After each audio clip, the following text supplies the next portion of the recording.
Atong hisgutan gihapon mga kasama ang kabahin sa politikanhong isyu sa nasod nga Pilipinas. Maghisgot kita og age limit sa ato ang mga politiko. Ug mang-apply kita og trabaho sa nagkadaiya nga mga pribado nga kompanya. Ang retirement age, optional retirement sa 60 anyos. Mandatory o compulsory retirement age sa 65 anyos. Pero ang kandidato nga atong pilion sa posisyon sa gobyerno, way limit. Ang mga ordinaryo nga clerk mo apply og trabaho dinha sa City Hall, ang age limit sa 65 anyos. Human sa 65 mo retire na. Nga naman, dunay scientific study ana. Mula pas na ka og 60 anyos nga edad, daghan na yung gimo sa imuhang lawas. Una, diferensyado na imuhang panglihok-lihok sa imuhang lawas. Lahi kaniadto sa bata-bata pa ka. Sa bata-bata pa ka, nag-edad ka og 40 anyos, may pa ka muduwa og basketball. Pag edad na nimog sa 60 anyos, sakit na kaing tuhod. Gawas ana, medyo apektado na ang paminsar. Pasaluas ato ang mga senior citizens ha. Wa magpasabot na nga ni tamay ta ninyo, mahal mo na ako mga senior citizens gani kamo maoy lingkuranan sa kaalam. Pero ato ang kunon ang panghitabo. Apektado na gyud ang ato ang pag-analyze, ato ang pag-analisar sa nagkadaiya nga mga butang panahon nga musud kana og 60 anyos. Gani ang ato ang mga pulis, ang retirement age 56 anyos. Tungod kay dili lalim ang ilahang trabaho. Bata-bata pa sila nga mo retire. Aritas ato ang mga politiko, ang uban nga mga politiko pang survival lang ng ila. Suntuig, daghaman tang pilion, kana ugway kausaban sa ato ang batakan nga balaod. Magpili ta suntuig og presidente sa Pilipinas, vice president sa Pilipinas, magpili kita og mga gobernador, vice governor, mga board member, mga mayor sa lungsod o sa syudad, vice mayor, mga konsehal, mga kongresista sa distrito o mga kongresista sa party list. Wa pa ang eleksyon ana sa barangay. Wa pa labot mga barangay officials ana. Pero ang uban nga mga barangay kapitan nga nagunahuna nga mudagan o konsehal sa syudad o konsehal sa lungsod o di ba ka mayor sa lungsod o mayor sa syudad, nagpanika na ning uban. Now, kung ato ang lingion ang ato ang political history, doon ay usa ka met sa history. May mga og met sa history. Buti pasabot ana, subject to confirmation sa ato ang mga historians, nadunggan na kana nga istorya sa ato ang mga historians apan wa nila gi-confirm nga kana tinuod. Ug mga adlaw atong isaulog ang kadaugan sa Mactan. Ika-500 nga katuig nga kasumaran sukad ng gipatay ni Dato Lapu-Lapu si Ferdinand Magellan. Question, kung tiguang pakunuto si Lapu-Lapu, musukol ka siyang Magellan? Di ka siya madara og bully ni Magellan? O sa kamet nga nagkanayon, di atong tungura, nanalaw na si Raha Humabon ni Ferdinand Magellan kaluyan ang tuhod. Pero wata ebidensya diha. Met kana, buti pasabot, mga napasapasan na mga istorya nga wa pay igo nga basihan, kinahanglan pa og confirmation sa ato ang mga researchers nga sumapatiguang na to si Raha Humabon. Nagkasumpaki ang opinyon sa nagkadaiya nga mga historians. Ang uban nga mga historians nagtuo nga si Raha Humabon naa na sa edad nga sa 60 anyos.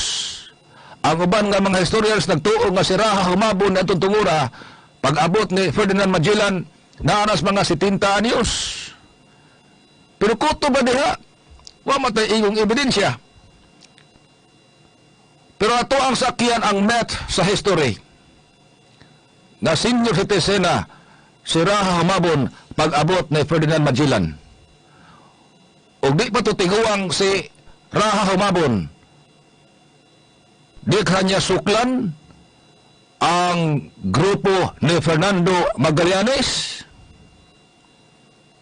Doon mga opinion, tiguang naman god. Talawa na. Dali nang mabuli. Pero pag-abot dito smaktan, nga sumasab sa mga historians, although wagid gihapoy kumpletong ebidensya nga mauna, wa matakay ba og pilagi edad ni Lapu-Lapu sa dihan nakigira sa mga tao ni Magellan. Ang estimate usab sa mga historians mao nga diatong tungura si Dato Lapu-Lapu naapas mga 30 anyos kapin. Ang uban nagtuo nga naapas mga 40 anyos o wa pa niabot og 50 anyos, hinungdan nga hot pa. Di pa madaog buli-buli. Mayo pang mo-analyze o kunsaon pagpildi sa mga kontra. Ato kining i-relate sa ato ang modernong panahon. Ang ato ang ihiskutan din, dili lang ang posisyon pagka-presidente. Ngadto na rin uban pa mga posisyon. Tanawa raguning ato ang mga politiko karon. Kasagaras mga tiguang naragan, mga trapo, traditional politicians. Nagkango-kango na, pasalua lang ha. Napakanay sila idealism para sa to ang nasod. Dili ka pang survival ng ilaha, manisod sila sa politika. Lahi sa kakaraanan nga panahon, na magsugod tang Dato Lapu-Lapu nga suma sa mga historians, batanon. Isog, di madaog buli. Og sumas mga historians, di sama ni Raha humabon nga talawan, traidor. Survival lang ang iyang gihimo tungod kay tiguang na. Panahon sa revolusyon, kinsa may unang ni alsa batok sa mga katsila, ang mga tiguang ba? Dili. Ang unang ni alsa batok sa mga katsila, mga batanon kayo. Nag-edad pa ang uban og ubos sa 18 anyos. Sama nilang Emilio Jacinto, General Emilio Aguinaldo, naapas mga teenagers pa. Agresibo kayo. Ha? Di man mga tiguang ang nanguog sa revolusyon, mga batanon man. Now, ning ato ang modernong panahon, kasagaran Diyos nangurol sa rindas pangamhanan, mga tiguang. Masalua lang sa term nga ako ang gamiton ha, kay mas mayam na magpangkaharita, pero dili man ang ilad mo ingon tag tiguang. Dili na pagbugal-bugal sa to ang mga lulo ug lula. Naamo na ipangan, atong gamiton ang kagalingon atong pinulungan. Kaya ang arita sa medyo pinangga nga pagkasulti sa itong mga lulo ug lula, ato masilang tawgon og mga senior citizens.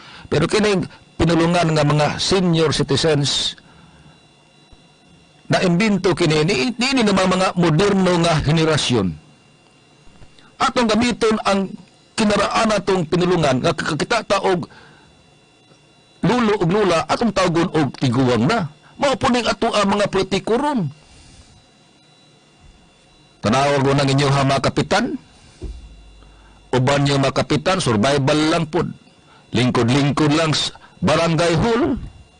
Ha? Makatuog lang mo lamisa. O niya, dugay kayo makaresponse. O doon na problema sa barangay, dugay kayo maka-analyze o kung saan. Tiguan naman. Lahi kon batanon. Kaya ato lang himuog example be. Pila man kabuok mga batanon diri sa Cebu nga mga hat pagdugo.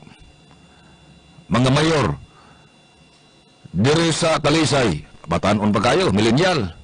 si Samsam Gulyas. Active kay Samsam.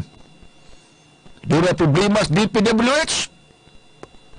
Patawag na yung taga DPWH. Naitatayan, wa na human. Paninglan na yung taga DPWH. Aron mahuman at tatayan. O sa problema sa nagkadiyang barangay, response na yun. Nga naman na, batanon pa man.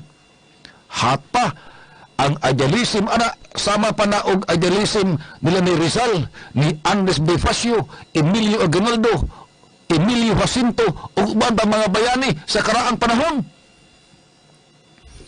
Dito po, daan bantayan, batanon pa kayo, saan simura? Ug dunay problemas, daan bantayan, alert na yun. Pero kinikuban nga mga mayor, kabantay mo, nga mga tiguan na, baka ingon taon sa mga kaning ilaha, pang survival lang ning ilaha sa politika. Pamugas na lang ang kaning ilaha. Nisuon sila sa politika, kaya mawala lang ginahilahang pakamatyan, kaya wala na sila laing pamugas pang madangpan. O wala na sila laing lingaw. Ha? Hangtod na daang ilahang pagkatrapo, hangtod silahang kamatayon. Bata pa nagsugod sa politika, natiguang na lang sa politika, gipakamatyan ang politika, pagkamatay trapo. Traditional politician. Usa ang pag-asinso sa tuwang nasod, kung dili hatagan og chance ang mga batanon nga mao'y mangu, nga matod pang Dr. Jose Rizal, ang mga batanon mao ang paglaong sa tuwang nasod nga Pilipinas. Imagine, nag-idadag 70 anyos, tagaan mo nagproblema sa nasod. Usaw pag analyze pa na og tarong daghang kay ngibu ng sakit. Tiguang na. Lahi namang ginuog idealism ang mga tiguang ikumparar sa mga batanon. Ha? Lahi na og idealism. Prangka-prangka pagkasulti. Bisan gani sa pulis. Bisan sa military. Kana mga bag-ong graduate sa Philippine National Police Academy o sa Philippine Military Academy. Bisan imuha pa ng tagaan o sa kapuntil nga bulawan aron ihaylo nga to nila. Di na mo dawat. Nga naman, ang idealism, labyan pa kataas. O sa ilaha na katunan sa pag-eskwela, ilaha ka nang gitanong silang kasing-kasing na di ko mangurakot kay graduate ko sa PNPA, idol lako si Sir, idol lako si Ma'am, gitudluan mi sa eskwelahan, di mi mangkurap, di mi mangawat, di mi mo abuso, di mi mo kurakot. Mga bagong graduate na. Ha? Pero magkadugay ka na sa serbisyo, mangkurap na. Ano man? Nihubas na ang ilahang maayo nga idealism. O sa meron, balik-balik mga tagpili o mga leader, di malagitas demokrasya sa Pilipinas. O niya, og arita makasama sa ato ang mga posibleng mudagan pagka-presidente sa Pilipinas, ang klaro yung mga bata-bata pa ni, si Manny Pacquiao, si Isko Moreno, si Bungo, na paras mga 40 kapin. Ang uban nas mga 50 plus. No? Di na nato na i-underestimate po sila base silahang pangidaron. Dili na to sila indiscriminate base silang edad. Pero ato ang hinuktukan og mayo kung unsa may makaayo kaha sa nasod nga Pilipinas. Si Marcos, dili si Bongbong, Ferdinand Marcos Sr., ang amahan ni Bongbong Marcos. Pila may edad ni Ferdinand Marcos nga nahimong presidente sa Pilipinas? Bata pa kayo. 40 kapin pa edad. Ha? 40 kapin pa ang edad. Si Magsaysay, mausad. 40 kapin pa edad. Nga nahimong presidente sa Pilipinas. Ang uban na ito nangaging nga mga presidente, taghasinta kapin na edad. Naapagka na sila klaro nga idealism para muuswag ang nasod nga Pilipinas.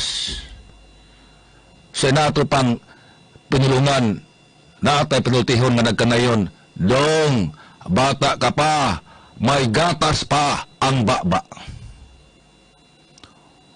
O batanon pagkuno kayo, may gatas pa ang baba. Pero og tiguang na sab, maligo na sa gatas. Kasabot na mo, og unsay ako ang buti pasabot. Dila nato klarohon kayo, kay may ubos niya sila lulo og lula. Pero ato ang gipangga ha, ato ang mga senior citizens, ato mga lulo og lula, for the sake of discussion, dunay mga panahon, muprang kataw og istorya. Ug bata pa kuno, may gatas pa ang baba. Ug tiguang na po kayo, maligo na sa gatas.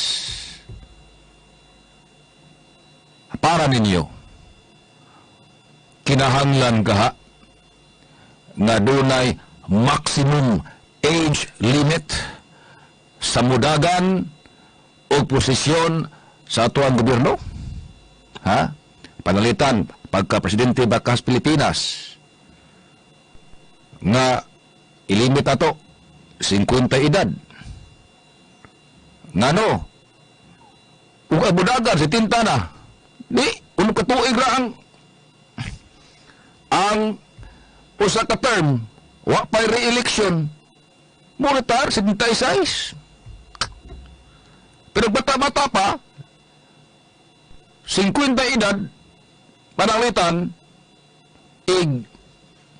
retire ana, or tapos sa term, unong katuig, 56 pa edad. Or kung gusto taog, mas bata-bata pa yun, pas usan pa na. Ang maximum age limit, pwedeng himuon nga 44 edad.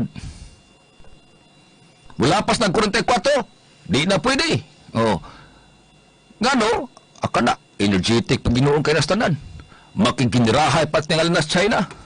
Oh. 44 edad, unong katuig nga pagserbisyo isip Presidente sa Pilipinas, ikahuman sa term pagka-presidente, 50 edad, bata pa. Oh. Susus unong katuig. Energetic pa. Tanawan ako na ito po, himuan ito example ha. Dili pananglitan sa Lapu-Lapu City. Magtuo mo nga ang ka-energetic ni Lapu-Lapu City Mayor Junard Ahong Chan ihana mahimo ko nang iyang edad karon 70 anyos na. Ha? Di ko mutuo nga ingon anak siya kaabtik ug ang iyang edad 70 na. Kada si Mayor Ahong 40 kapin man siguro edad ana. Mauna bisan og lawom ng gabi, bisag kadlaw. Basta dunay alarma, responde. Nga naman, dugo nas mga batanon nga energetic pa. Ha? Nature ba, no? Dunay nature ang matag butang. Nature gina sa mga batanon pa nga gusto nag-aksyon. Di na gusto luya-luya. Ha? Unya, pagsulbar sa problema, dili lang ngayon.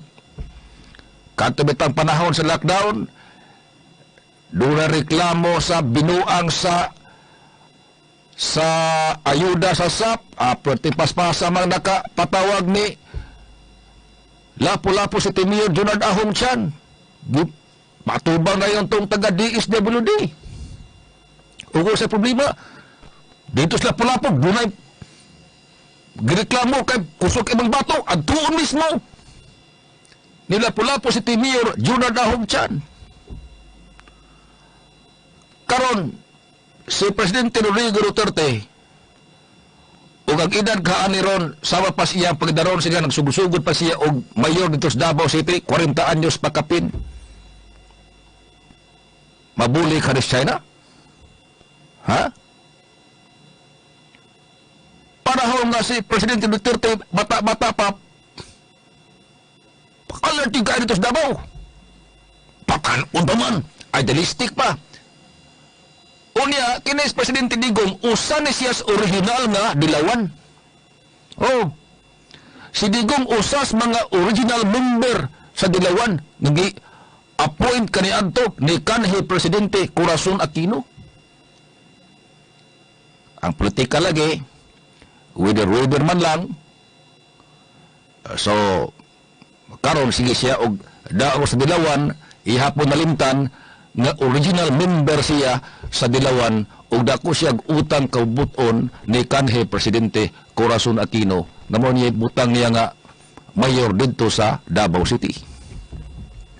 Pero sige kaingon ako wither lang panahon. Karon ang Dilawan og DDS nag-away-away pa ni. Ang Kumu ug ang Hilo di pa magkasagol. Wa ta kay baos umaabot panahon mag-uban na. Karon inyo nakita suod kayo si Bungo og si Presidente Digong sama po ni kasuod kani adto ni kanhi Presidente Corazon Aquino o sa Batanon pa si Rodrigo Duterte. Wata kay bao, sumabot ka panahon. Ang pinakasuod nga higala ni Digong si Bungo, wata kay ba mo, tiwalag ba? Di na ito matagaan ang panahon. Ha? Kisa mo kayo makatag-as panahon. Daghan mo kayo mga kausaban. Pero ato ang balikan, ato ang isyoron. Para ninyo, kinahanglan ka nga dunay maximum age limit sa ato ang mga kandidato sa nagkadaiya nga posisyon sa gobyerno.